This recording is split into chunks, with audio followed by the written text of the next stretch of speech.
নমস্কার বন্ধুরা, বিনিয়োগ পাঠশালা ইউটিউব চ্যানেলে আপনাদের সকলকে স্বাগত জানাই। বন্ধুরা, আজকের ভিডিওর টপিক স্টক মার্কেটের বেসিক্স নিয়ে আমরা আলোচনা করব। যারা নতুন বিনিয়োগকারী তাদের মনে অনেক সময় অনেক প্রশ্ন থাকে যে আমরা স্টকে ইনভেস্ট করতে চাই, কিন্তু কিছু বেসিক্স ব্যাপারগুলো আমরা অনেক সময় বুঝতে পারি না। সেই বিষয়টি আমি আপনার সঙ্গে ক্লিয়ার করার চেষ্টা করব।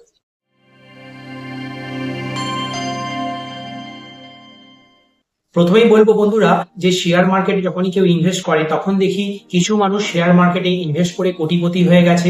আবার অনেকেই শুনি যে শেয়ার মার্কেটে ট্রেড করে বা তারা শর্ট টার্মে কোনো প্রফিট করতে গিয়ে তাদের সর্বশান্ত হয়ে সবকিছু হারিয়ে ফেলেছে। তাহলে এই বিষয়গুলির ফান্ডামেন্টাল বোঝার চেষ্টা করি। আসুন বন্ধুরা, ভিডিওতে আমরা দেখব যে স্টক কি জিনিস। স্টক হলো ওয়েলথ ক্রিয়েট করার জন্য একটি ইনভেস্টিং এর মাধ্যম।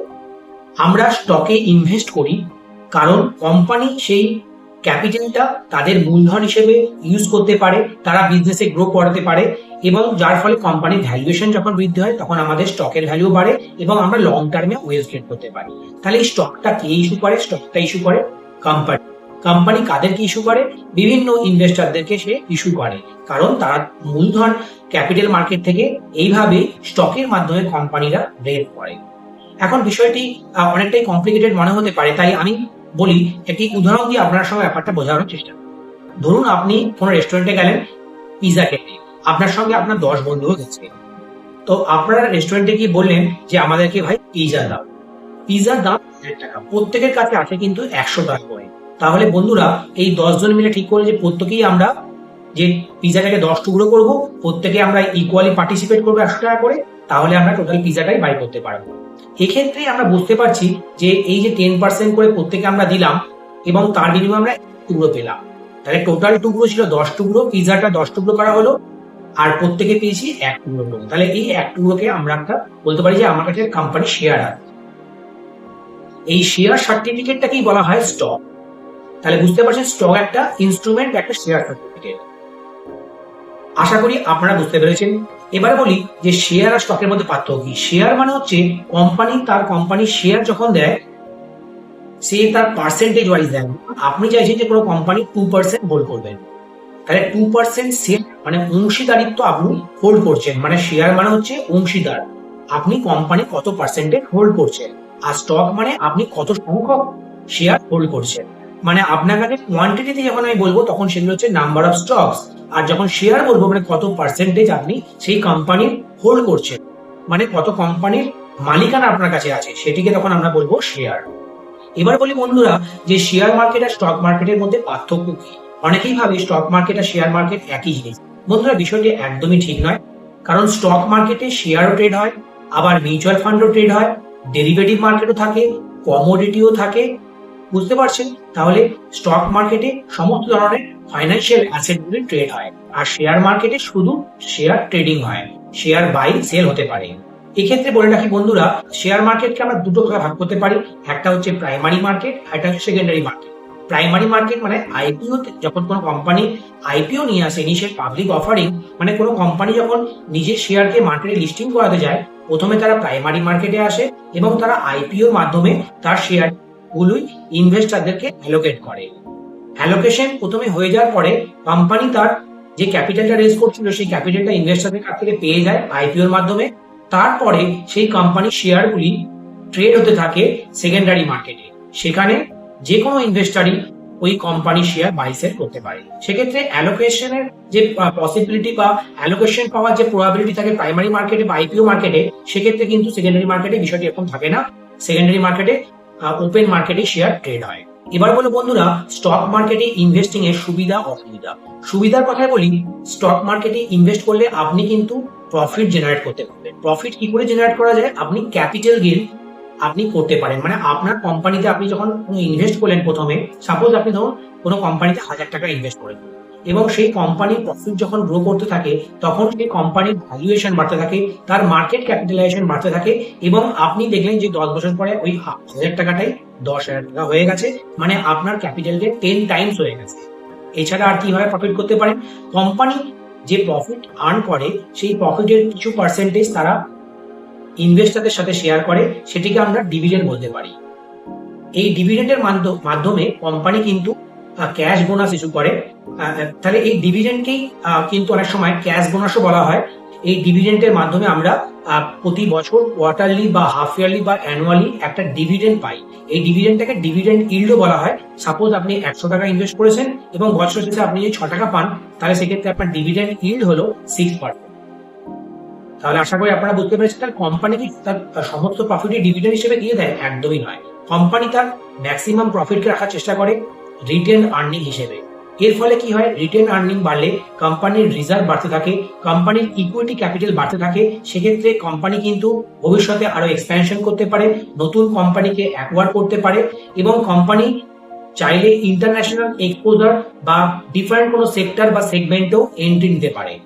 সেই জন্যই কোম্পানির রিজার্ভ বাড়লে কোম্পানির ভ্যালুয়েশন আস্তে আস্তে বাড়তে থাকে। এছাড়া বলি আর কি সুবিধা আছে, আমরা মালিকানা পেতে পারি। আমরা ওয়ার্ল্ডের বেস্ট কোম্পানিতে ইনভেস্ট করতে পারি, ইন্ডিয়ার মোস্ট প্রফিটেবল কোম্পানিতেও আমরা তার শেয়ার পারচেস করতে পারি। এর ফলে আমরা সেই কোম্পানির মালিকানা পেয়ে যাব। আমরা বিজনেসটা অ্যাক্টিভ ওয়েতে না করেও আমরা ইনডাইরেক্টলি কোনো প্রফিট মেকিং কোম্পানিতে যদি ইনভেস্ট করি, আমরা তাহলে কিন্তু তার সেই কোম্পানির যে হাই গ্রোথ ফেজ তাতে আমরা পার্টিসিপেট করব এবং তার বদলে আমরা ক্যাপিটাল এবং ডিভিডেন্ড সেই কোম্পানি থেকে পেয়ে নেব। বন্ধুরা, এবার বলি কিছু অসুবিধার কথা। প্রথম অসুবিধা হচ্ছে বাজারে ঝুঁকি। ক্যাপিটাল মার্কেট, শেয়ার মার্কেট খুবই ভোলাটাইল নেচারের হয়।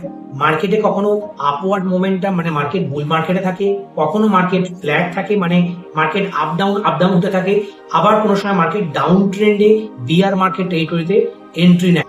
সেক্ষেত্রে মার্কেটে কিন্তু শেয়ারের দাম অনেক ফাস্ট পড়তে থাকে। তাহলে এই ঝুঁকিটা আমরা মোকাবেলা করার জন্য আমাদের সিস্টেমেটিক ওয়েতে, স্ট্যাগার্ড ওয়েতে ইনভেস্টমেন্ট করা ভালো। এছাড়া কিন্তু লাভের কোনো গ্যারান্টি নেই। কোনো কোম্পানি কনসিস্টেন্টলি ওভার লং পিরিয়ডে অনেক সময় তাদের কোনো একটা ফেজে তারা হাই গ্রোথ করে, কখনো তাদের গ্রোথ রেট স্ট্যাগনেন্ট হয়ে যায় বা কখনো তাদের গ্রোথ রেট ডাউনওয়ার্ড মোমেন্টামে আসে, তখনই সেই কোম্পানির শেয়ার প্রাইস পড়তে থাকে। এছাড়া বন্ধুরা, আমাদের কিন্তু এই ডাইরেক্ট স্টকে যদি ইনভেস্ট করতে হয়, আমাদের নলেজকে সময়ের সাথে সাথে কিন্তু বাড়াতে হবে।